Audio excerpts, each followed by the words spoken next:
Olá, sejam bem-vindos a esse vídeo. Eu sou Vinícius Carreira, integrante do grupo DataFarm, e aqui nós vamos apresentar sobre mapas de produtividade, como são gerados, com quais ferramentas e por que eles são importantes.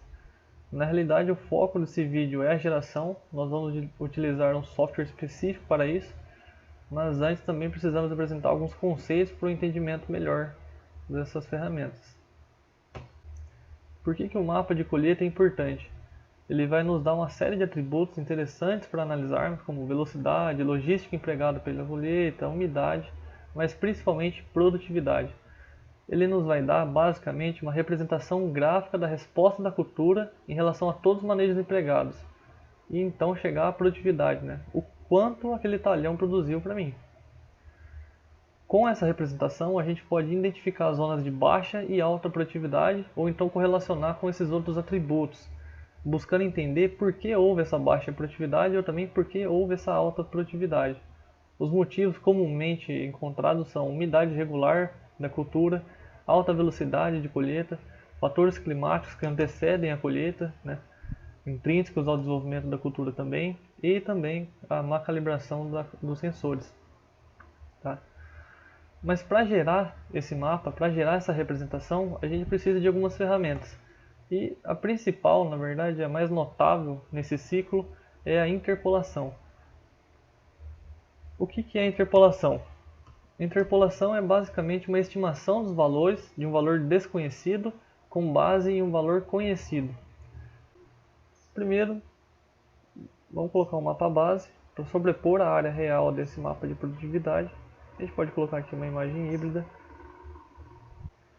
Dando zoom na camada aqui do próprio mapa, a gente vai ver que o mapa sobrepõe a área real. É uma área aqui de Cândido Mota. Depois disso, a gente vem aqui, ajustamos também a coordenada do mapa. Aqui selecionamos o TM e também ele já nos dá a zona 22K. E aqui em mapa, a gente vai em propriedades, sistema de coordenadas.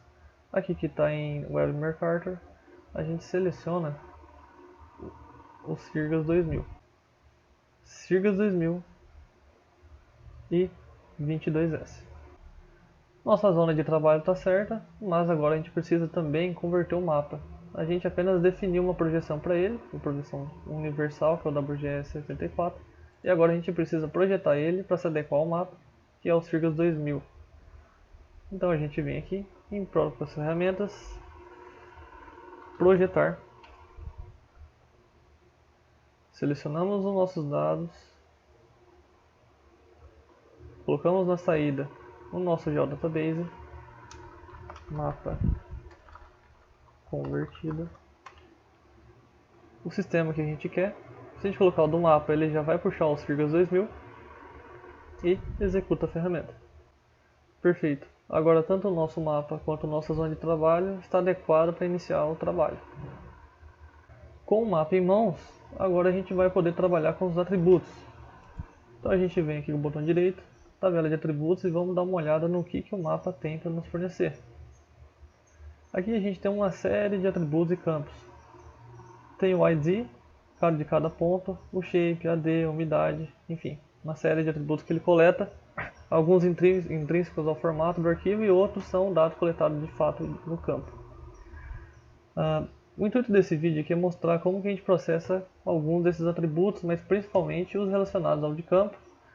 Entre eles aqui, aliás, os principais, a umidade, o AD, que é a nossa produtividade, e a velocidade de deslocamento da máquina. Iniciando agora o trabalho com os dados. A gente vai mostrar como exemplo os dados de umidade. Qual que é a primeira coisa que a gente tem que entender? Qual é o comportamento dos dados, como eles estão, quais são os valores. Então a gente tem que vir aqui em estatística. Mas o interessante disso, claro, além de fazer uma breve observação, é também usar esses valores com o intuito de fazer a limpeza dos dados. Por quê? Muito provavelmente os dados podem ter algum problema que a gente chama de outlier. São dados fora da normalidade da coleta. Como que a gente pode fazer esse trabalho? Primeiro, nesse histograma aqui, a gente insere uma curva de distribuição normal e depois aqui o desvio padrão para entender qual é o comportamento desses dados. A gente pode ver que eles estão concentrados aqui em um certo período, né, de 10 a 13 principalmente, mas a gente tem alguns dados bem superiores e fogem um pouco desse pico. A gente vai utilizar aqui uma técnica de limpeza de dados que utiliza a média e o desvio padrão para excluição de dados. Como funciona? Eu pego a média e somo dois desvios padrões para achar o limite superior e subtraio dois desvios padrão para achar o limite inferior. Fora desses limites, que são os dados outliers, eu vou fazer exclusão. Aqui a gente tem que os limites são 16,31 para o superior e 8,15 para o inferior. O que a gente faz com isso? Vindo aqui em mapa, selecionar para atributos, a gente vai formatar uma seleção de forma que a gente selecione os pontos que estão fora, para permitir a exclusão. Nova expressão. Selecionamos o dado de umidade, que é a estatística que a gente estava observando. E aqui a gente vai selecionar a condicional. O que eu quero? Se o dado de umidade for maior que 16,31, que é o nosso limite superior, ou se o nosso dado de umidade é menor que 8,15, que é o nosso limite inferior, ele vai selecionar. Aqui a gente pode ver os dados selecionados. Curiosamente, os dados estão selecionados na borda do talhão, concentrados, né? A gente não tem nenhum dado fora disso aqui. Isso instiga algumas dúvidas, tá?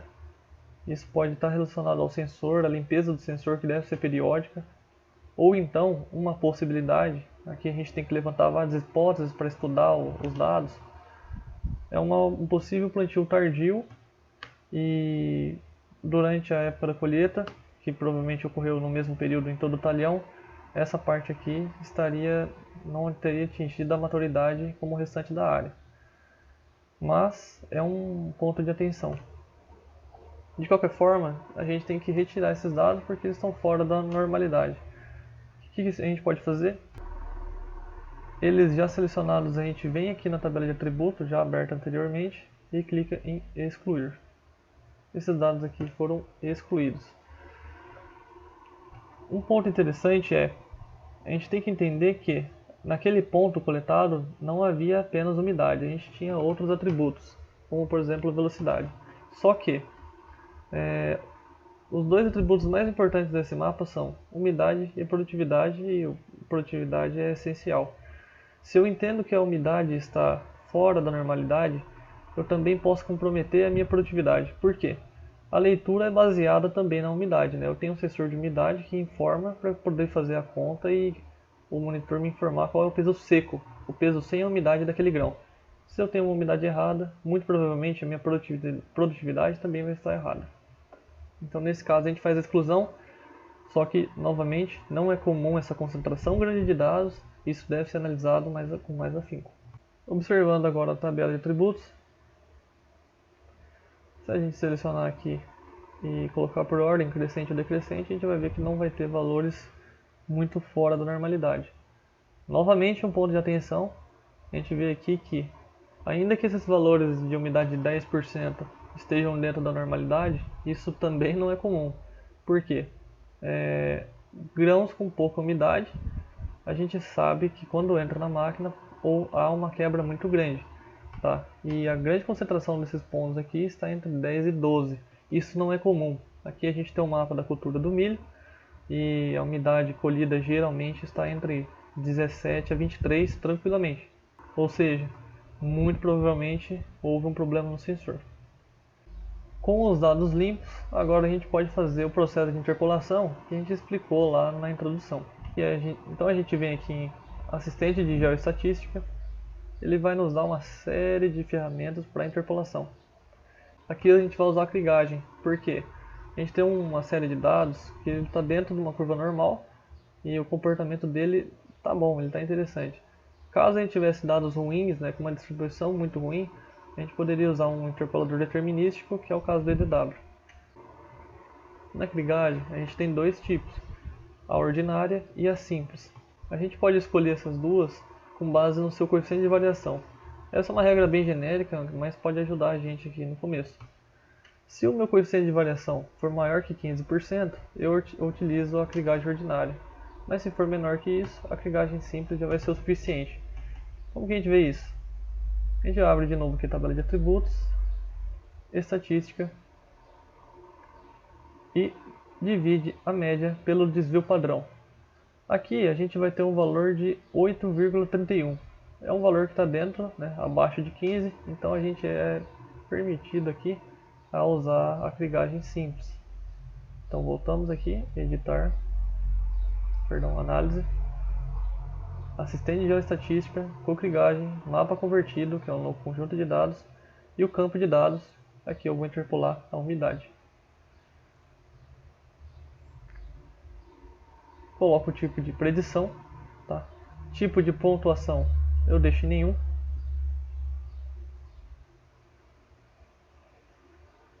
E aqui ele vai gerar para mim o gráfico do semivariograma. Aqui eu ajusto o modelo, otimizo ele e vejo como está comportando a minha interpolação. Tá? Eu tenho o tipo de função, covariância mantenha. Tá? Entre os parâmetros interessantes a gente tem, por exemplo, o próprio parâmetro, que é na verdade um sinônimo de alcance. Aqui é como se fosse a distância entre os pontos. Esse 0,72 é 72 centímetros. Tá? Para o mapa de produtividade está ótimo. Temos outros parâmetros que a gente não vai entrar a fundo aqui, não é o objetivo do vídeo. Esses parâmetros aqui estão adequados, a gente vai manter eles, tá? Beleza, agora o meu mapa está ajustado. Eu tenho aqui algumas questões, né, de vizinhos e tipo de setor, que na realidade são o modo como eu vou interpolar. Supondo que eu mude isso aqui para 16, a gente pode ver que os pontos influenciados pela interpolação pode aumentar, mas na verdade isso requer um estudo um pouco maior, tá? E também se eu mudar o tipo de setor, por exemplo 8 setores, ele também altera aqui o modo de interpolação. A gente vai manter como estava, né? 5 e setor 4. Próxima tela, e essa aqui é a nossa validação cruzada. Ela vai mostrar mais ou menos o desempenho da nossa interpolação. O que a gente vê aqui? A gente vê um gráfico de regressão, que a gente tem o valor medido e o valor predito. Os valores estão concentrados nessa linha diagonal. Isso é um bom sinal, por quê? Quer dizer que eles são lineares, né? Eu tenho uma boa predição para os valores medidos. Caso esses valores estivessem dispersos, né, espalhados aqui nos cantos desse gráfico, eu não teria uma boa predição. Outros valores interessantes são a raiz quadrada média e também o erro médio para observar o desempenho. Aqui a gente pode finalizar. Aqui é uma tela relatório do modelo. A gente dá OK. Perfeito. A gente tem aqui a nossa interpolação. A interpolação possui alguns resíduos, né? A gente pode ver que além da área, conforme aqui, além da área que a gente utilizou, também tem as bordas aqui. O que a gente faz para apagar isso? Já que são dados, são ruídos da interpolação, que a gente pode dizer. A gente tem que recortar isso. Então a gente vem aqui, cria uma nova classe de feição para fazer a borda da nossa área, né, o contorno, e recortar por máscara. Então aqui a gente vem aqui, talhão, contorno, tipo do polígono, pode finalizar. A gente precisa aqui adicionar o contorno no mapa, né? Contorno, polígono, e aqui a gente cria o nosso polígono. Eu vou excluir essa tabela aqui que está atrapalhando um pouco a visualização. E aqui a gente desenha o nosso mapa. É evidente que a gente não vai conseguir uma perfeição do talhão, tá? Mas a gente tem que seguir aí o mais fiel possível. Feito o mapa, botão direito, finalizar, e aqui a gente tem o nosso contorno. Agora a gente precisa recortar o mapa já com o contorno. A gente exporta a crigagem para raster, mantém o tipo de predição, altera o arquivo de saída para interpolação final. Na verdade o título é subjetivo, né? O tamanho da célula é o tamanho do pixel, né? Quanto menor o tamanho do meu pixel, maior a minha resolução. Só que, quanto maior a minha resolução, mais o ArcGIS vai demorar para processar essa ferramenta, tá? Exige muito. Mas aqui a gente pode colocar entre 0,5 e 1. A gente vai colocar 0,5 aqui e executar a ferramenta. Com a ferramenta já executada e o raster criado, a gente agora recorta por máscara. Então em ferramentas aqui, extrair por máscara, o raster, a gente coloca a entrada e o raster de saída é o nosso mapa, umidade. Executa a ferramenta e agora a gente tem o mapa final. Ele ficou um pouco esquisito, né? Na verdade a gente está classificando ele por contraste e no esquema de cor de preto para branco. A gente pode vir aqui em classificar, número de classes, coloca 10 só para a gente ter uma representação um pouco maior e um esquema de cor um pouco de... Beleza, aqui a gente tem já o nosso mapa classificado, tá? Aqui as classes dele. A gente fez isso também para os outros atributos, tá? E também colocamos o layout que a gente vai inserir aí no vídeo.